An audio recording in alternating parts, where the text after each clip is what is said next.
નમસ્કાર મિત્રો, મનોજ ટ્યુશન ક્લાસીસની ચેનલમાં આપનું હાર્દિક સ્વાગત છે. આજે આપણે ધોરણ 12 કોમર્સ એકાઉન્ટન્સી સબ્જેક્ટમાં ગાલા એસાઇનમેન્ટ વર્ષ 2026 પ્રશ્નપત્ર 3 સેક્શન ઈનો દાખલા નંબર 47 વાર્ષિક હિસાબો આપણે આજે લઈ રહ્યા છે. Section F. ઓકે, દાખલા નંબર 47, હિત અને દીપ મૂડીના પ્રમાણમાં એક ભાગીદારી પેઢીમાં નફો નુકસાન વહેંચતા ભાગીદાર છે. કયા પ્રમાણમાં? મૂડીના પ્રમાણમાં.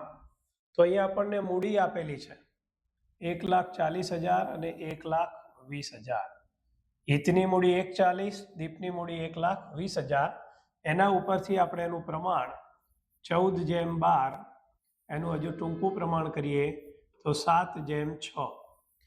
તો આ 7/6 ના પ્રમાણમાં આપણે નફો નુકસાન વહેંચીશું. નીચેની માહિતી પરથી વાર્ષિક હિસાબો તૈયાર કરો.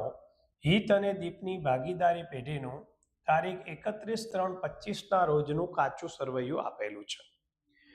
પહેલા ડાબી બાજુ ઉધાર બાકી આપી છે, જમણી બાજુ જમા બાકી આપી છે. દાખલામાં બીજી વિશેષતા એ છે કે દાખલામાં ચાલુ ખાતા આપ્યા છે. તો જ્યારે પણ દાખલામાં ચાલુ ખાતા આપ્યા હોય તો આપણે ચાલુ ખાતા બનાવીશું અને મૂડી ડાયરેક્ટ આપણે ક્યાં લખીશું? પાકા સરવૈયામાં. તો વાર્ષિક હિસાબોમાં આપણે કુલ કેટલા ખાતા બનાવીશું? તો પ્રથમ વેપાર ખાતું, બીજું નફા નુકસાન ખાતું, ત્રીજું નફા નુકસાન ફાળવણી ખાતું, ચોથા નંબરમાં કાં તો મૂડી ખાતા કાં તો ચાલુ ખાતા.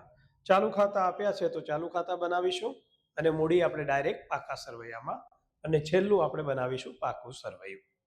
સૌ પ્રથમ આપણે હવાલા વાંચી લઈએ. પહેલો હવાલો છે આખર સ્ટોક 21,000 રૂપિયા.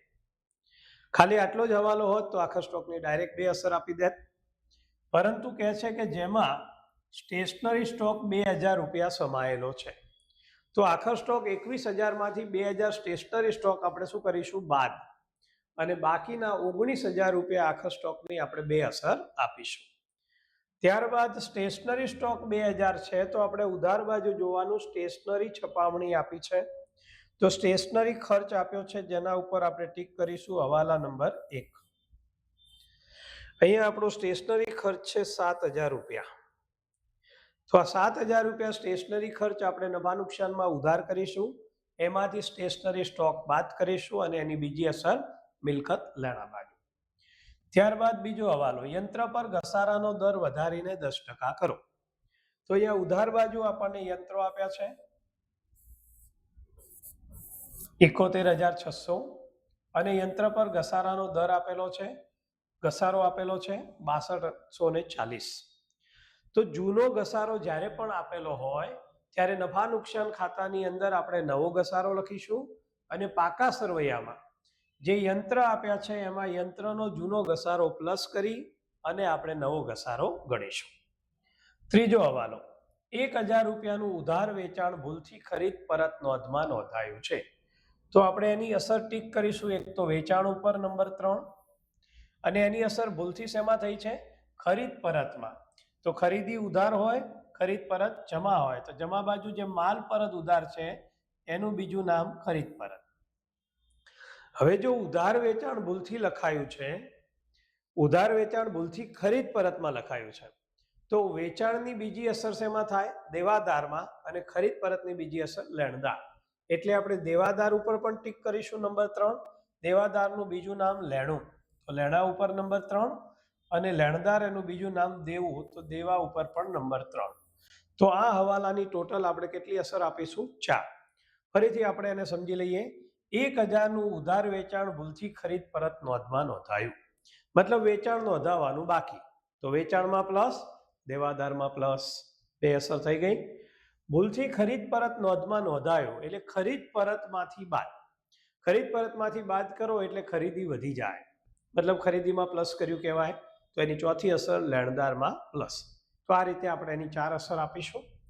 છેલ્લો હવાલો છે જાહેરાત ખર્ચનો 1/4 ભાગ આવતા વર્ષ માટે, એટલે કે અગાઉથી ચૂકવેલ કહેવાય. તો જાહેરાત ખર્ચ ઉધાર બાજુ આપ્યું છે, એના ઉપર આપણે ટીક કરીશું નંબર 4. 36,000 જાહેરાત ખર્ચ છે. 36,000નો 1/4 ભાગ એટલે 9,000. તો આ 36,000 પહેલા આપણે લખીશું નફા નુકસાન ખાતામાં ઉધાર બાજુ, જેમાંથી અગાઉથી ચૂકવેલ જાહેરાત ખર્ચ 9,000 બાદ કરીશું અને 9,000 ની બીજી અસર આપીશું આપણે પાકા સરવૈયામાં મિલકત લેણા બાજુ.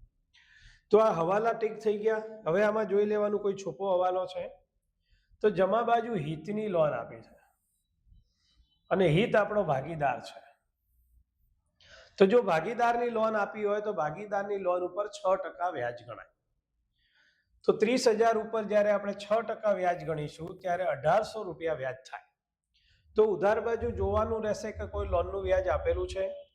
તો લોન પર વ્યાજ અહીંયા આપેલું છે 1,200 રૂપિયા. એનો મતલબ એ થયો કે 1,200 રૂપિયા વ્યાજ ચૂકવાઈ ગયું છે અને 600 રૂપિયા વ્યાજ ચૂકવવાનું બાકી છે. તો લોન આપણે લખીશું પાકા સરવૈયામાં મૂડી દેવા બાજુ. લોન પર વ્યાજ છે નફા નુકસાન ખાતામાં ઉધાર કરીશું, વત્તા ચૂકવવાનું બાકી 600, એમ કરીને ટોટલ લોનનું વ્યાજ 1,800 લખીશું અને ચૂકવવાનું બાકી લોનનું વ્યાજ છે એની બીજી અસર આપણે આપીશું પાકા સરવૈયામાં મૂડી દેવા બાજુ. ક્યાં આપીશું? પાકા સરવૈયામાં મૂડી દેવા બાજુ. ચાલો, તો આ થયા આપણા હવાલા. કાચા સરવૈયાની પણ બધી એન્ટ્રીઓ ટીક થઈ ગઈ છે. તો હવે આપણે દાખલાની શરૂઆત કરીએ છીએ. સૌ પ્રથમ પહેલા હવાલાથી આખર સ્ટોક 21,000, જેમાં 2,000 રૂપિયા સ્ટેશનરી સ્ટોક સમાયેલ છે. તો 21,000 માંથી 2,000 સ્ટેશનરી સ્ટોક બાદ કરીને 19,000 રૂપિયા આખર સ્ટોક. આખર સ્ટોકની પહેલી અસર વેપાર ખાતામાં જમા બાજુ. આખર સ્ટોક 21,000 માઇનસ 2,000 એટલે 12 આવશે 19,000. એની બીજી અસર આવશે પાકા સરવૈયામાં મિલકત લેણા બાજુ. મિલકત લેણા બાજુ ચાલુ મિલકતમાં લખીશું આપણે આખર સ્ટોક 19,000. ત્યારબાદ એનો એ જવાનો કે 2,000 રૂપિયા સ્ટેશનરી સ્ટોક છે. તો આપણે કાચા સરવૈયામાં ઉધાર બાજુ જોઈશું સ્ટેશનરી કેટલી છે. તો સ્ટેશનરી ખર્ચ છે 7,000 રૂપિયા, જેની પણ આપણે પહેલી અસર આપીશું નફા નુકસાન ખાતામાં ઉધાર બાજુ. અહીંયા આપણે હેડિંગ મારી દઈએ. પહેલું હેડિંગ આવશે વહીવટી ખર્ચા, બીજું હેડિંગ વેચાણ વિતરણ ખર્ચા,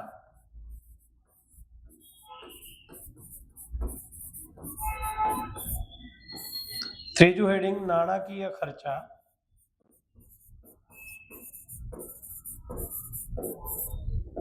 અને ચોથું હેડિંગ અન્ય ખર્ચા.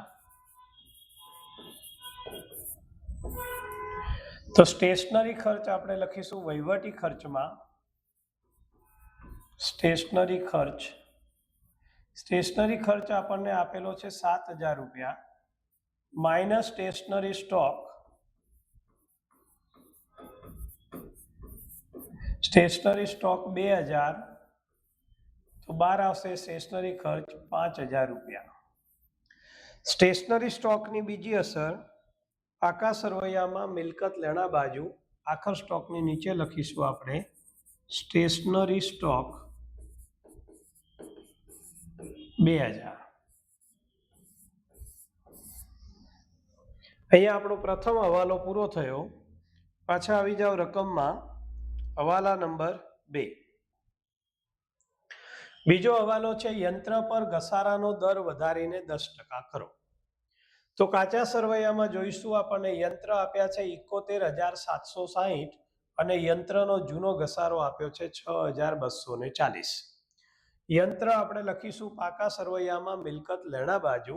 એમાં જૂનો ઘસારો 6240 પ્લસ કરીએ. પહેલા મિલકત લેણા બાજુ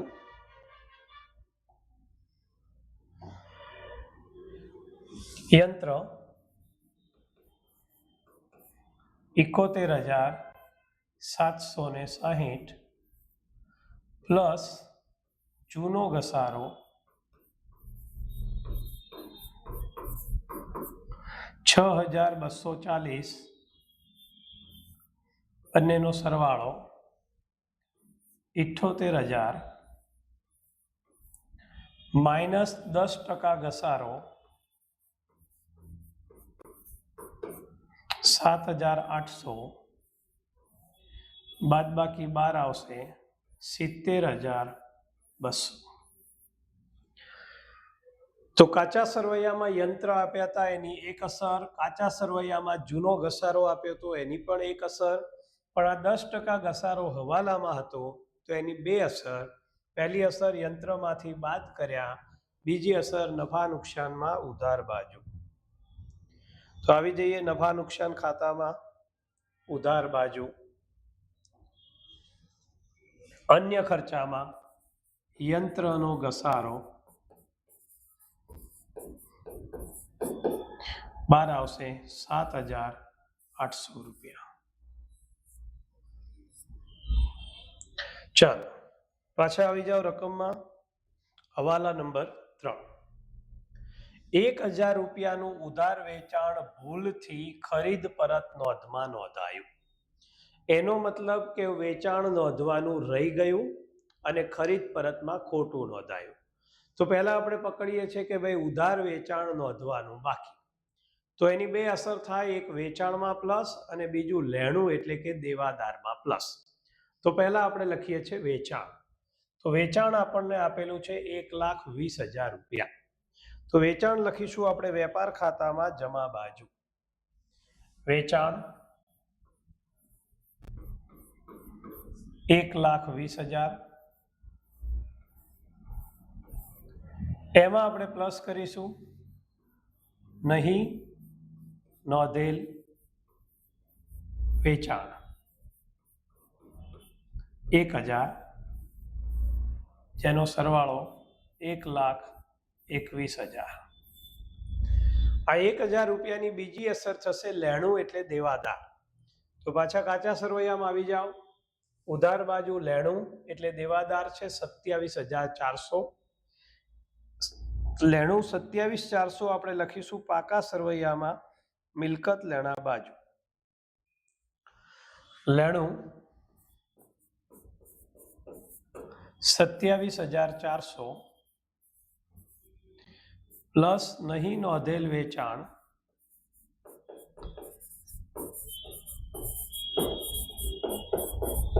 1,000, બેનો સરવાળો 12, 28,400.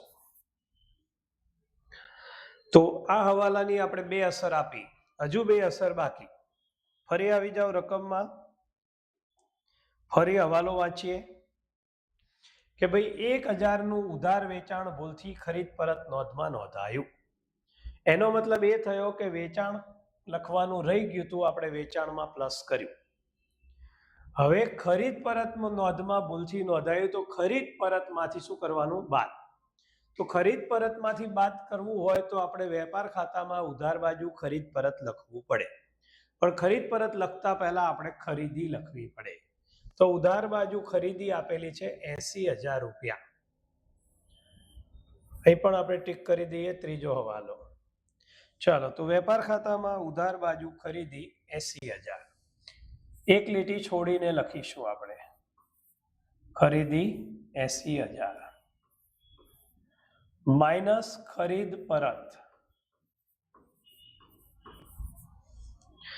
ચાલો, ખરીદ પરત કઈ બાજુ આપ્યું છે? જમા બાજુ. એનું બીજું નામ માલ પરત ઉધાર 2,000. ખરીદ પરતનું બીજું નામ માલ પરત ઉધાર. કેટલું છે? 2,000 માઇનસ ભૂલથી નોંધેલ વેચાણ.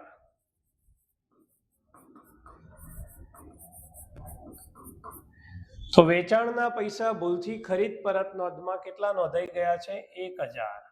તો આમાંથી 1,000 બાદ કરીશું તો 12 આવશે ખરીદ પરત 1,000. 80 માંથી 1 બાદ કરીશું તો 12 આવશે 79,000. તો ખરીદ પરત 2,000 હતું. જો 80 માંથી 2 બાદ કરત તો 78 આવત, પણ 78 વાળા 79 કેમ આયા? તો કે વેચાણ ભૂલથી ખરીદ પરતમાં નોંધાયું હતું. તો શોર્ટમાં 1,000 નો જે હવાલો છે એના કારણે ખરીદીમાં 1,000 નો વધારો થયો. ખરીદ પરતમાંથી બાદ થયું પણ સરવાળો વધી ગયો એટલે કહેવાય ખરીદીમાં 1,000 પ્લસ કર્યા. તો આની બીજી અસર થશે લેણદારમાં પ્લસ. તો લેણદાર માટે પહેલા પાકા સરવૈયામાં આવી જાઓ, એટલે કાચા સરવૈયામાં. લેણદાર જમા બાજુ દેવું એટલે લેણદાર કેટલા છે 79,000 79. તો પહેલા એની અસર આપીશું પાકા સરવૈયામાં મૂડી દેવા બાજુ દેવું એટલે કે લેણદાર કૌંસમાં લેણદાર 79,000 પ્લસ ભૂલથી નોંધેલ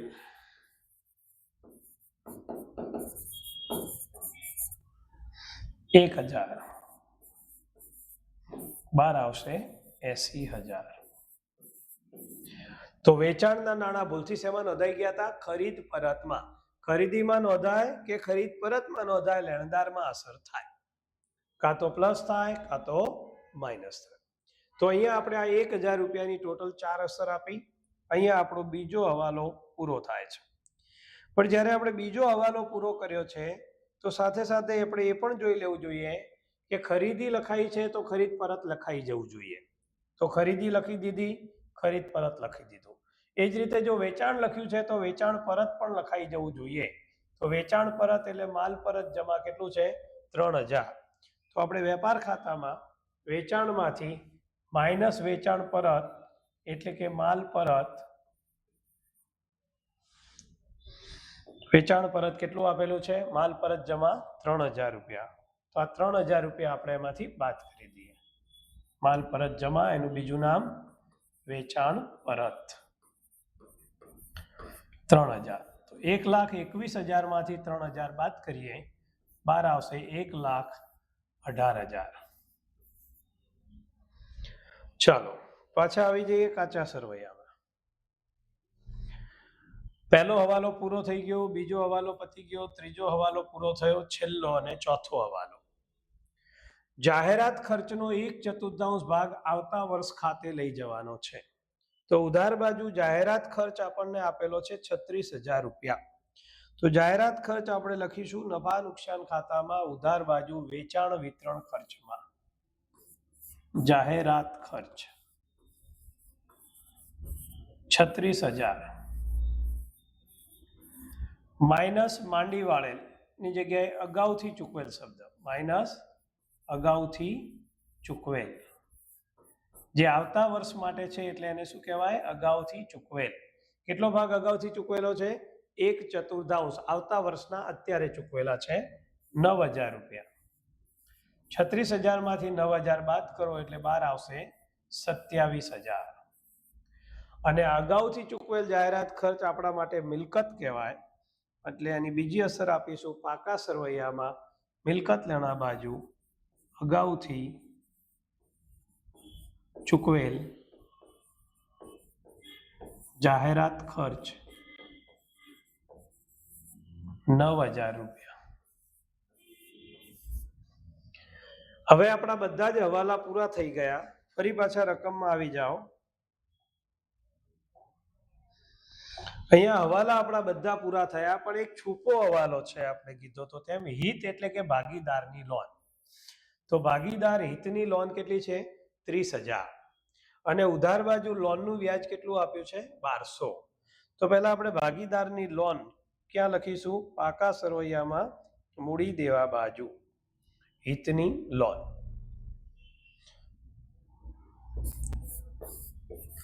હિતની લોન 30,000 રૂપિયા.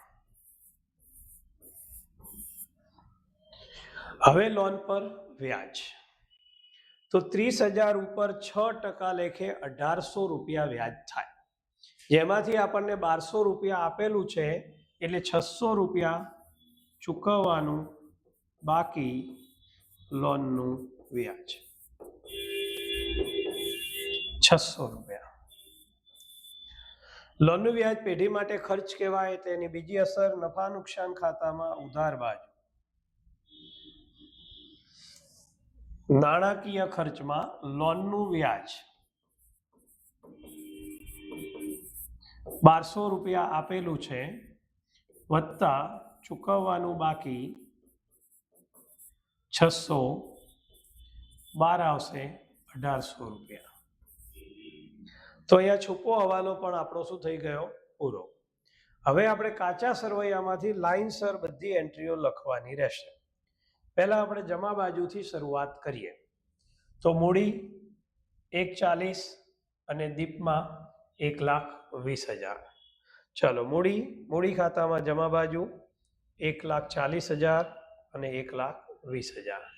બાકી જો આપણે મૂડી ખાતા બનાવ્યા નથી, શું બનાવ્યું છે? ચાલુ ખાતા. તો મૂડી આપણે ડાયરેક્ટ ક્યાં લખી દઈશું? પાકા સરવૈયા. મૂડી દેવા બાજુ મૂડી ખાતા. ભાગીદારના નામ શું છે? હિત અને દીપ. તો હિત અને દીપ 1,40,000, 1,20,000, બંનેનો સરવાળો 2,60,000. મૂડી ઉપર કોઈ હવાલો નથી. હવાલો હોય તો પણ મૂડી ડાયરેક્ટ જ લખાશે અને હવાલાની અસર નફા નુકસાન ફાળવણી ખાતામાં અને બીજી અસર ચાલુ ખાતામાં અપાશે. ચાલો પાછા આવી જઈએ કાચા સરવૈયામાં. મૂડી લખાઈ ગઈ છે. મૂડી પછી વેચાણ લખાઈ ગયું, માલ પરત ઉધાર લખાઈ ગયું, દેવું લખાઈ ગયું. મજૂરીના બાકી દેવા 700 રૂપિયા. મજૂરીના બાકી દેવા એટલે આપણા માટે દેવું કહેવાય અને દેવાની અસર આવશે પાકા સરવૈયામાં મૂડી દેવા બાજુ. મજૂરીના બાકી દેવા 700 રૂપિયા. ફરી પાછા આવી જાઓ કાચા સરવૈયામાં. જે પણ હવાલા ટીક થઈ ગયા છે એને છોડીને આગળ ચાલીએ તો હિતની લોન લખાઈ ગઈ છે. મળેલ વટાવ 6600 રૂપિયા. તો મળેલ વટાવ નફા નુકસાન ખાતામાં જમા બાજુ 6600 રૂપિયા.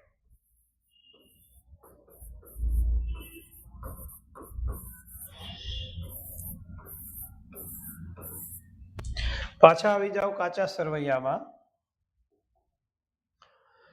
બેંક ઓવરડ્રાફ્ટ 2800 રૂપિયા. બેંક ઓવરડ્રાફ્ટ પેઢી માટે દેવું કહેવાય. પરિણામે પાકા સરવૈયામાં મૂડી દેવા બાજુ bank overdraft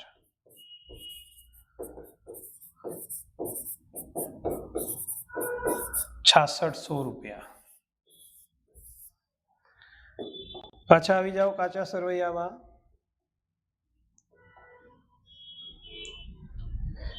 sorry, bank overdraft 2800 રૂપિયા છે. બેંક ઓવરડ્રાફ્ટ 2800 રૂપિયા.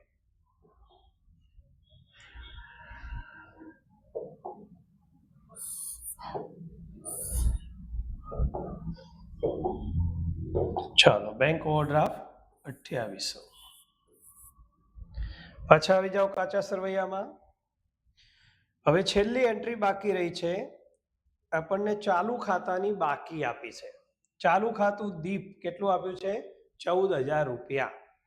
તો ચાલુ ખાતાની અંદર આપણે જમા બાજુ છે તો જમા બાજુ બાકી આગળ લાવ્યા દીપમાં 14,000. બાકી આગળ લાવ્યા દીપમાં 14,000. હવે આવીએ કાચા સરવૈયામાં ઉધાર બાજુ. તો દીપની ચાલુ ખાતાની બાકી 14,000 લખી છે. આમાં પણ ચાલુ ખાતાની બાકી જોઈ લો તો હિતમાં કેટલી છે? 17,000. અને કઈ બાજુ આપી છે? ઉધાર. તો એને સાથે સાથે લખી દઈએ આપણે હિતમાં ચાલુ ખાતું 17,000 રૂપિયા ઉધાર બાજુ બાકી આગળ લાવ્યા.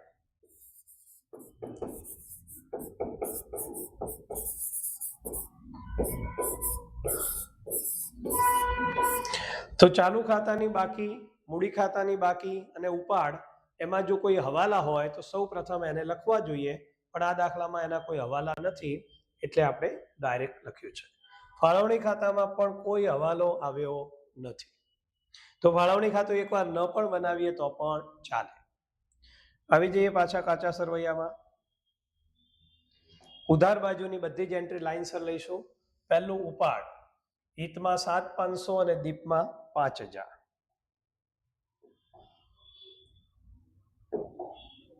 ચાલુ ખાતામાં ઉધાર બાજુ ઉપાડ 7,500 અને 5,000. પાછા આવી જાઓ કાચા સરવૈયામાં. ચાલો, ઉપાડ પછી આપ્યું છે શરૂનો સ્ટોક 15,000. તો શરૂનો સ્ટોક આપણે વેપાર ખાતામાં ઉધાર બાજુ પહેલી લીટીમાં શરૂનો સ્ટોક 15,000. પાછા આવીએ કાચા સરવૈયામાં. ખરીદી લખાઈ ગઈ છે, માલ પરત જમા એટલે વેચાણ પરત લખાઈ ગયું છે, લેણું એટલે દેવાદાર લખાઈ ગયો છે, પગારમાં પણ છૂપો હવાલો છે. પગાર 28/2/25 સુધી ચૂકવેલો છે. આપણું વર્ષ પૂરું થાય છે 31/3/25 ના રોજ. એનો મતલબ એ થયો કે 1 મહિનાનો પગાર ચૂકવવાનો બાકી છે. તો આ 13,200 રૂપિયા પગાર જે આપ્યો છે એ 11 મહિનાનો ચૂકવેલો કહેવાય. એને 11 વડે ભાગીશું તો 11 એકા 11, 2 વધે 22, 11 દુ 22. તો આ 1,200 રૂપિયા કહેવાય માસિક પગાર.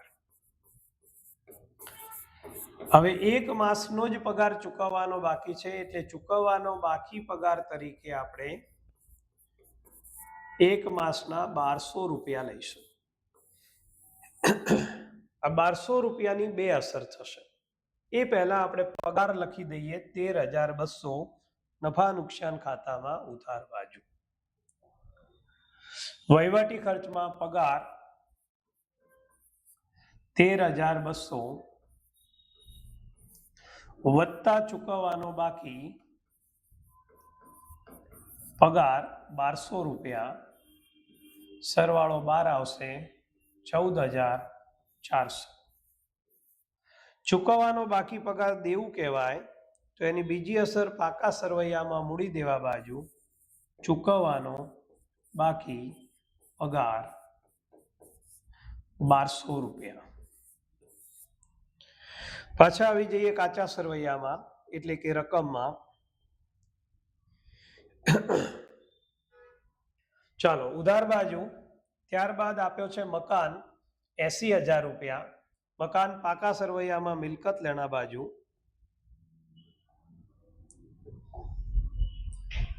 મકાન 80,000.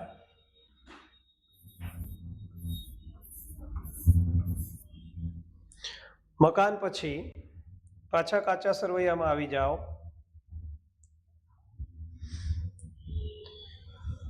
મજૂરી 1,600 રૂપિયા અને વીમા પ્રીમિયમ 1,800. મજૂરી ક્યાં લખીશું? વેપાર ખાતામાં ઉધાર બાજુ 1,600 રૂપિયા.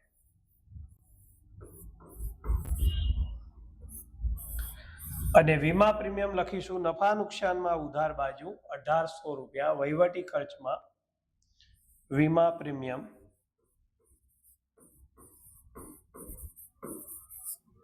1,800. ફરી પાછા કાચા સરવૈયામાં આવી જાઓ. આપેલ વટાવ 3,200 રૂપિયા. આપેલ વટાવ નફા નુકસાનમાં ઉધાર બાજુ વેચાણ વિતરણ ખર્ચમાં આપેલ વટાવ 3,200 રૂપિયા. ફરી પાછા રકમમાં આવી જાઓ કાચા સરવૈયામાં. આપેલ વટાવ પછી છે ફર્નિચર 87,000 રૂપિયા. ફર્નિચર મિલકત છે. પાકા સરવૈયામાં મિલકત લેણા બાજુ ફર્નિચર 87,000.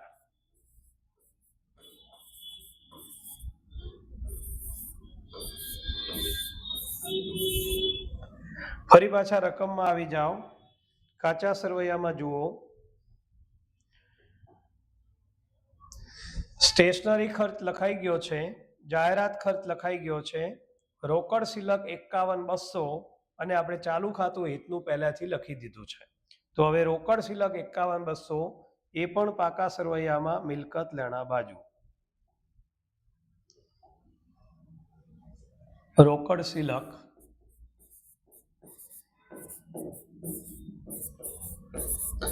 51,200. તો અહીંયા આપણી બધી જ એન્ટ્રીઓની ઇફેક્ટ થઈ ગઈ છે. હવે આપણે ખાતા બંધ કરીશું. કેલ્ક્યુલેટર બધા પોતાના હાથમાં લઈ લેજો. ચલો ધ્યાનથી જોઈએ તો કઈ બાજુ સરવાળો વધારે છે? જમા બાજુ 1,18 વત્તા 1,19 1,37,000. ઉધાર બાજુ પણ લખીશું 1,37,000.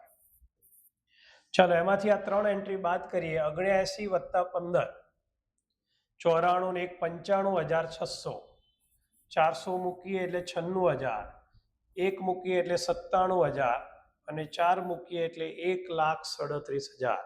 તફાવત આવ્યો 41,400 રૂપિયા. રેડી? ચેક કરી લેવાનું. આને આપણે કહીશું કાચો નફો. કાચો નફો ક્યાં લઈ જઈશું આપણે? નફા નુકસાન ખાતામાં. અહીંયા ઉધાર છે તો એની ક્રોસ એન્ટ્રી જમા બાજુ.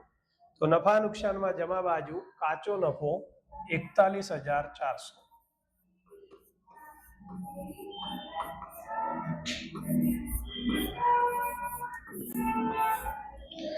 અહીંયા તમે ધ્યાનથી જોશો તો કઈ બાજુ રકમ વધારે છે? તો લગભગ ઉધાર બાજુ રકમ વધારે લાગે છે. તો આપણે ઉધાર બાજુનો પહેલા સરવાળો કરીશું.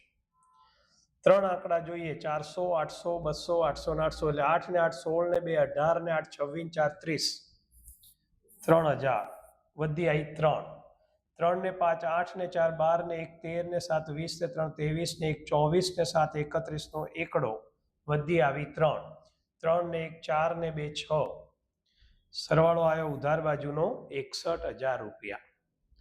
જમા બાજુ એનો જ સરવાળો લખી દઈશું 61,000. એમાંથી આ 2 એન્ટ્રી બાદ કરીએ તો 41,400 વત્તા 6600 કરીએ એટલે 48,000. 48 ને 3 51,000 અને 1 ઉમેરો એટલે 61,000. મતલબ 13,000 રૂપિયા તફાવત આવ્યો.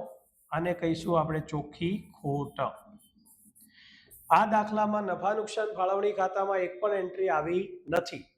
તો જો ફાળવણી ખાતું ન બનાવવું હોય તો આ 13,000 રૂપિયા અહીંયા વેચી નાખીએ તો પણ ચાલે, પણ આપણે ફાળવણી ખાતું બનાવ્યું છે તો આ 13,000 રૂપિયાની ક્રોસ એન્ટ્રી આપણે ફાળવણી ખાતામાં આપીશું. ઉધાર બાજુ ચોખ્ખી ખોટ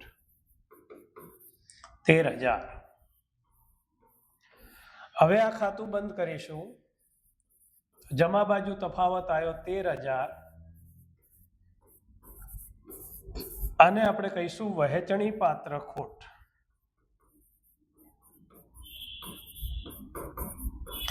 વહેંચણી પાત્ર ખોટ બંને ભાગીદારો વચ્ચે, હિત અને દીપ વચ્ચે એમના નફા નુકસાનના પ્રમાણમાં વહેંચાશે.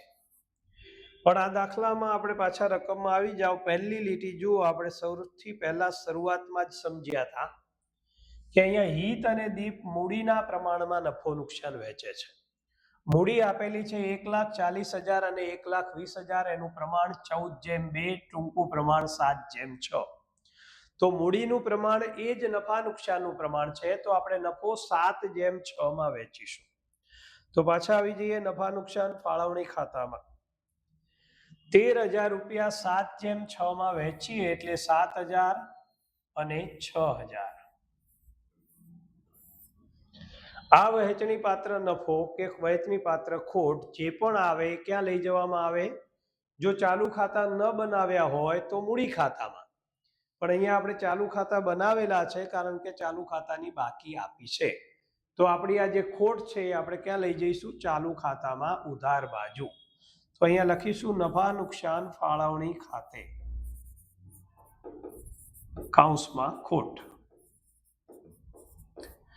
7,000 અને 6,000. હવે આપણે ધ્યાનથી જોઈશું તો ચાલુ ખાતા બંધ કરીશું. તો પહેલા વાત કરીએ હિત.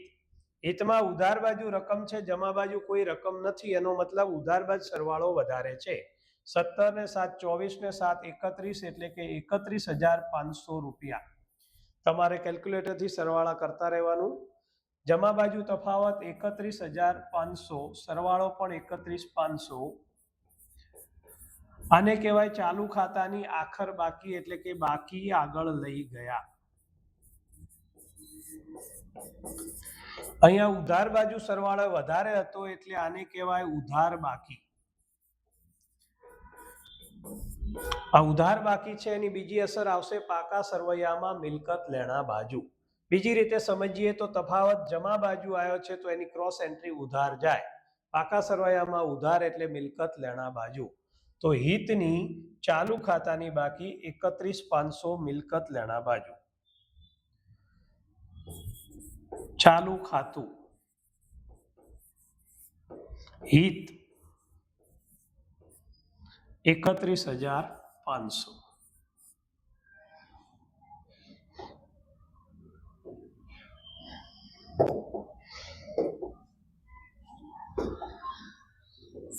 $31,500. ચાલો પાછા આવી જઈએ ચાલુ ખાતામાં. હિત પછી દીપમાં ઉધાર બાજુ 5 અને 6 11,000 છે, જ્યારે જમા બાજુ 14,000 છે. તો જમા બાજુ સરવાળો વધારે છે, તો જમા બાજુનો સરવાળો પહેલા લખીશું, એનો એ 14,000 ઉધાર બાજુ લખીશું. એમાંથી 5 અને 6 11,000 બાદ કરતા તફાવત આવ્યો 3,000 રૂપિયા. આ 3,000 રૂપિયામાં પણ લખાશે બાકી આગળ લઈ ગયા, અને આ કહેવાશે જમા બાકી. કઈ બાકી કહેવાશે? જમા બાકી. આની બીજી અસર આવશે પાકા સરવૈયામાં મૂડી દેવા બાજુ. ચાલુ ખાતા